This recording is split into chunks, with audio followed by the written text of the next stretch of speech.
Hi friends, good morning. ಇದು ಬಂದು ಬುಧವಾರದ vlog ಆಗಿರುತ್ತೆ. ಇವತ್ತು ನಾನು ತಿಂಡಿಗೆ ಬಂದು ಪಲಾವ್ ಮಾಡ್ತಾಯಿದ್ದೀನಿ. ಬನ್ನಿ ರೆಸಿಪಿ ನಿಮ್ಮ ಜೊತೆ ಶೇರ್ ಮಾಡ್ತೀನಿ. ಮೊದಲಿಗೆ ನಾನಿಲ್ಲಿ ಸೋಯಾಬೀನ್ಸನ್ನು ತಗೊಂಡಿದ್ದೀನಿ. ಸೋಯಾಬೀನ್ಸು ನಾವು ಪಲಾವ್ ಮಾಡೋದು ಒಂದು ಅರ್ಧ ಗಂಟೆ ಇದೆ ನನಗೆ ಫಸ್ಟೇ ಈ ಥರ ನೆನೆ ಹಾಕಬೇಕು. ಇದು ತೀರಾ ಚಿಕ್ಕದು ತಗೊಂಡಿದ್ದೀನಿ ನಾನಿಲ್ಲಿ. ಬೇಕು ಅಂದರೆ ಇದರಲ್ಲಿ ಇನ್ನೂ ಸ್ವಲ್ಪ ದಪ್ಪ ಸೈಜ್ ಬರುತ್ತೆ, ಅದು ತೊಗೋಬೋದು. ಮತ್ತು ತರಕಾರಿಲಿ ಬಂದು ಬೀನ್ಸು ಮತ್ತು ಕ್ಯಾರೆಟು ಎರಡನ್ನ ಯೂಸ್ ಮಾಡ್ತಾಯಿದ್ದೀನಿ. ಮಸಾಲೆ ರುಬ್ಬೋದಕ್ಕೆ ಚಕ್ಕೆ, ಲವಂಗ ಮತ್ತು ಈರುಳ್ಳಿ, ಶುಂಠಿ, ಬೆಳ್ಳುಳ್ಳಿ ಇಷ್ಟು, ಮತ್ತು ಒಗ್ಗರಣೆಗೆ ಟೊಮೊಟೊ, ಪುದೀನ, ಕೊತ್ತಂಬರಿ ಸೊಪ್ಪು ಇಷ್ಟನ್ನು ನಾನಿಲ್ಲಿ ರೆಡಿ ಮಾಡಿದ್ದೀನಿ. ಇವಾಗ ಒಂದು ಕುಕ್ಕರ್ ತಗೊಂಡು ಕುಕ್ಕರ್ ಎಣ್ಣೆ ಬಿಸಿ ಆದ ನಂತರ ಅದಕ್ಕೆ ರುಬ್ಬಿರೋಂಥ ಮಸಾಲೆ ಹಾಕೋಣ. ಮತ್ತು ಇನ್ನೊಂದು ನಾನು ಬಾಣಲಿ ತಗೊಂಡಿದ್ದೀನಿ. ಈ ಬಾಣಲಿಲೂ ಅಷ್ಟೇ ಅದು ಸ್ವಲ್ಪ ಬಿಸಿ ಆದ ನಂತರ ಅದಕ್ಕೆ ಎಣ್ಣೆ ಹಾಕ್ಬಿಟ್ಟು ಎಣ್ಣೆಲೇ ಅದನ್ನು ಫ್ರೈ ಮಾಡ್ಕೋಬೇಕು. ಆ ಸೋಯಾಬೀನ್ಸನ್ನು ಎಣ್ಣೆಲಿ ಫ್ರೈ ಮಾಡಬೇಕು. ಇವಾಗ ನೋಡಿ ಇಲ್ಲಿ ಮಸಾಲೆ ಹಾಕಿದ್ದೀನಿ ನಾನು. ಮಸಾಲೆ ಹಾಕ್ಬಿಟ್ಟು ಇದನ್ನು ಸ್ವಲ್ಪ ಚೆನ್ನಾಗಿ ತಿರುಗ್ಕೊಳ್ಳೋಣ. ಈಗ ತಿರುಗ್ಕೊಂಡು ಮತ್ತು ಇನ್ನೊಂದು ಸೈಡಲ್ಲಿ ಇದನ್ನು ನೋಡಿ ನೀಟಾಗಿ ಫ್ರೈ ಮಾಡ್ಕೋಬೇಕು. ಸ್ವಲ್ಪ ಹೀಗೆ ಬ್ಲಾಕ್ ಆಯ್ತಾ ಇದೆಯಾ, ಬ್ಲಾಕ್ ಆದರೂ ಏನೂ ಇಲ್ಲ, ಟೇಸ್ಟ್ ತುಂಬ ಚೆನ್ನಾಗಿರುತ್ತೆ. ಅಂದರೆ ತೀರಾ ಬ್ಲಾಕ್ ಆಗಬಾರ್ದು, ಒಂದು ಸ್ವಲ್ಪ ಲೈಟಾಗಾದರೂ ಪೂರ. ಅದು ಉರಿ ಜಾಸ್ತಿ ಇಟ್ಬಿಟ್ಟಿದೆ ನಾನು, ಹಾಗಾಗಿ ಅದು ಬ್ಲಾಕ್ ಕಾಣಿಸ್ತಾ ಇದೆ ಅಷ್ಟೇ. ಮತ್ತು ಇಲ್ಲಿ ನಾನು ಕಟ್ ಮಾಡಿಟ್ಟಿರೋಂಥ ತರಕಾರಿನ ಇವಾಗ ಹಾಕ್ತಾಯಿದ್ದೀನಿ. ತರಕಾರಿ ಹಾಕ್ಬಿಟ್ಟು ಅಷ್ಟೇ, ತರಕಾರಿ ಹಾಕ್ಬಿಟ್ಟು ಇದನ್ನು ನೀಟಾಗಿ ತಿರುಗ್ಕೋಬೇಕು.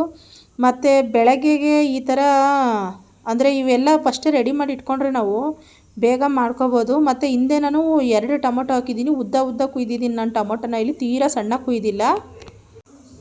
ಮತ್ತು ಇದನ್ನು ನೀಟಾಗಿ ಇನ್ನೊಂದು ಸರಿ ತಿರುಗ್ಕೊಳ್ಳೋಣ. ಇವಾಗ ನೋಡಿ ಸೋಯಾಬೀನ್ ಸಹ ನಾನಿಲ್ಲಿ ಹಾಕ್ತಾಯಿದ್ದೀನಿ. ಇಷ್ಟು ಹಂತಕ್ಕೆ ಇದನ್ನು ಬಿಸಿ ಮಾಡ್ಕೋಬೇಕು, ಎಣ್ಣೆಲೇ ಫ್ರೈ ಮಾಡಬೇಕು. ಮತ್ತು ಇಲ್ಲಿ ಪುದೀನ, ಕೊತ್ತಂಬರಿ ಸೊಪ್ಪು ಹಾಕಿದ್ದೀನಿ. ಕೊತ್ತಂಬರಿ ಸೊಪ್ಪನ್ನ ನಾನು ರುಬ್ಬಿಲ್ಲ, ಹಾಗೆ ಕಟ್ ಮಾಡಿ ಹಾಕಿದ್ದೀನಿ. ಅಂದರೆ ಇದು ಪುದೀನ ಜೊತೆ ಚೆನ್ನಾಗಿರ್ತಲ್ಲ ಅಂತ ಹೇಳ್ಬಿಟ್ಟು ಅದೊಂಥರ ಫ್ಲೇವರ್ ಚೆನ್ನಾಗಿರುತ್ತೆ, ಹಾಗಾಗಿ ಹಾಗೆ ಹಾಕಿದ್ದೀನಿ. ಮತ್ತು ಇವಾಗ ರುಚಿಗೆ ತಕ್ಕಷ್ಟು ಉಪ್ಪು, ಆಮೇಲೆ ಅರಿಶಿನ ಪುಡಿ ಮತ್ತು ಅಚ್ಚ ಖಾರದ ಪುಡಿ ಹಾಕ್ತಾಯಿದ್ದೀನಿ. ಬೇಕಂದರೆ ಹಸಿಮೆಣ್ಸಿನ್ಕಾಯಿನ ನೀವು ರುಬ್ಕೊಂಡು ಯೂಸ್ ಮಾಡ್ಕೋಬೋದು. ನಾನು ಇಷ್ಟು ಮಾತ್ರ ಹಾಕ್ತಾಯಿದ್ದೀನಿ. ಇಷ್ಟನ್ನು ಹಾಕಿಬಿಟ್ಟು ಇದನ್ನು ನೀಟಾಗಿ ತಿರ್ಕೊಳ್ಳೋಣ. ಇದನ್ನು ನೀಟಾಗಿ ತಿರ್ಕೊಂಡು ಬೇಕು ಅಂದರೆ ಒಂದು ಕಡೆ ಬಿಸಿನೀರನ್ನು ಇಟ್ಕೋಬೋದು ನಾವು ಫಸ್ಟೇ. ಅಂದರೆ ತುಂಬ ಇನ್ನೂ ಬೇಗ ಆಗಬೇಕು ಅಂದರೆ ಒಂದು ಸೈಡಲ್ಲಿ ಬಿಸಿನೀರು ಇಟ್ಕೋಬೋದು. ಇಲ್ಲ ಅಂದರೆ ಡೈರೆಕ್ಟ್ ಇದಕ್ಕೆ ನೀರು ಹಾಕ್ತೀನಿ ಅನ್ನೋಂಗಿದ್ರೆ ಹಾಕ್ಬೋದು. ನಾನಿಲ್ಲಿ ಇದಕ್ಕೆ ನೀರು ಹಾಕ್ತಾಯಿದ್ದೀನಿ, ಬಿಸಿನೀರು ಇನ್ನೊಂದು ಸೈಡ್ ಇಡೋಕ್ಕೆ ಹೋಗಿಲ್ಲ. ಯಾಕಂದರೆ ನಾನು ಹಾಕ್ತಾ ಇರೋದೇ 2 ಗ್ಲಾಸ್ ಅಕ್ಕಿ, ಅದಕ್ಕೋಸ್ಕರ ಅದಕ್ಕೆ ಇನ್ನೇನು ಇಡೋದು. ಜಾಸ್ತಿ ಎಲ್ಲ ಮಾಡಿದ್ರೆ ಬಿಸಿನೀರು ಇಟ್ಟರೆ ಚೆನ್ನಾಗಿರುತ್ತೆ ಅಂತ ಹೇಳ್ಬಿಟ್ಟು ನಾನಿಲ್ಲಿ ಎಷ್ಟು ಬೇಕು ಅಷ್ಟು ನೀರನ್ನು ಹಾಕ್ಕೋತಾ ಇದ್ದೀನಿ. ನೀರನ್ನು ಹಾಕ್ಕೊಂಡು ಇದನ್ನು ನೀಟಾಗಿ ಚೆನ್ನಾಗಿ ತಿರ್ಕೊಂಡು ಇನ್ನೊಂದು ಸರಿ ಇದನ್ನು ಮಿಕ್ಸ್ ಮಾಡಿಕೊಂಡು, ಮತ್ತು ಅಕ್ಕಿನ ಹೇಗೆ ಅಂದರೆ ನಾವು ಏನಾದರೂ ಪಲಾವ್ ಮಾಡ್ತೀವಿ, ಬಿರಿಯಾನಿ ಮಾಡ್ತೀವಿ ಅಂದಾಗ ಫಸ್ಟೇ ಒಂದು 5 ನಿಮಿಷ ಅಕ್ಕಿ ತೊಳೆದಿಡಬೇಕು, ಆವಾಗ ಚೆನ್ನಾಗಿರುತ್ತೆ.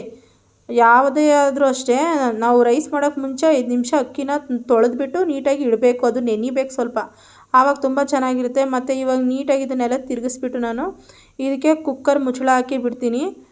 ಯಾಕಂದರೆ ಟೈಮ್ ಆಗಿದೆ, ಅದಕ್ಕೋಸ್ಕರ ಕುಕ್ಕರ್ ಮುಚ್ಚಳ ಹಾಕ್ಬಿಡ್ತೀನಿ. ಬೇಕು ಅಂದರೆ ಇದರಲ್ಲೇ ಬೇಯಿಸ್ಬೋದಿತ್ತು ಮುಚ್ಚಳ ಹಾಕ್ತಲೇ. ಬೇಯೋದು ಅಂದರೆ ಏನು ಮನೇಲಿ ಇರ್ತೀವಿ ಆರಾಮಾಗಿ ಅಂದರೆ ಈ ಥರ ಮಾಡ್ಕೋಬೋದು.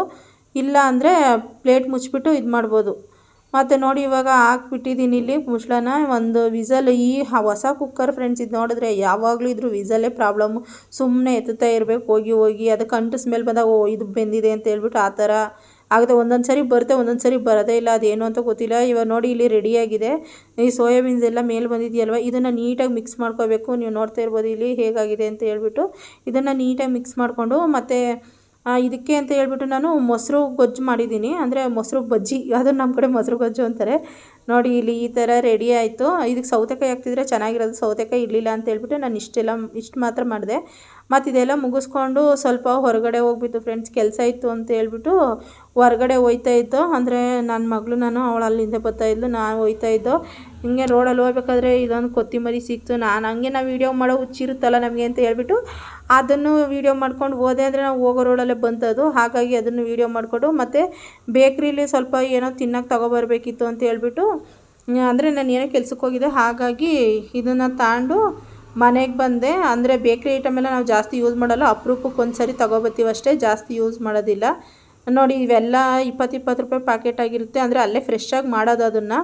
ಮತ್ತು ಮನೆಗೆ ಬಂದೆ. ಮನೆಗೆ ಬಂದಮೇಲೆ ನಾನು ಚಪಾತಿ ಮಾಡಿದೆ ಸಂಜೆಗೆ. ಇದಾಗಿತ್ತು. ಇವತ್ತಿನ ವ್ಲಾಗು ಹೇಳ್ಬೇಕಂದ್ರೆ ಲಾಂಗ್ ವೀಡಿಯೋ ಮಾಡೋಕ್ಕೆ ತುಂಬ ಪ್ರಯತ್ನ ಪಡ್ತೀನಿ, ನನಗಾಗೋದಿಲ್ಲ. ಯಾಕಂದರೆ ಇತ್ತೀಚೆಗೆ ನನಗೆ ತುಂಬ ಹುಷಾರಿಲ್ದಿರೋದ್ರಿಂದ ಯಾವ ವಿಡಿಯೋ ಮಾಡೋಕ್ಕೂ ಮನಸ್ಸು ಬರ್ತಾ ಇಲ್ಲ. ಹಾಗಾಗಿ ಈ ವಿಡಿಯೋನ ನಾನು ಇಲ್ಲಿಗೆ ಎಂಡ್ ಮಾಡ್ತಾಯಿದ್ದೀನಿ. ಮತ್ತು ಮುಂದಿನ ವೀಡಿಯೋದಲ್ಲಿ ಆದಷ್ಟು ಲಾಂಗ್ ವೀಡಿಯೋ ತರೋದಕ್ಕೆ ಪ್ರಯತ್ನ ಪಡ್ತೀನಿ ಅಂತ ಹೇಳ್ತಾ ಈ ವಿಡಿಯೋ ಮುಗಿಸ್ತಾ ಇದ್ದೀನಿ ಫ್ರೆಂಡ್ಸ್. ವಿಡಿಯೋ ನೋಡಿದ್ದಕ್ಕೆ ಥ್ಯಾಂಕ್ ಯು.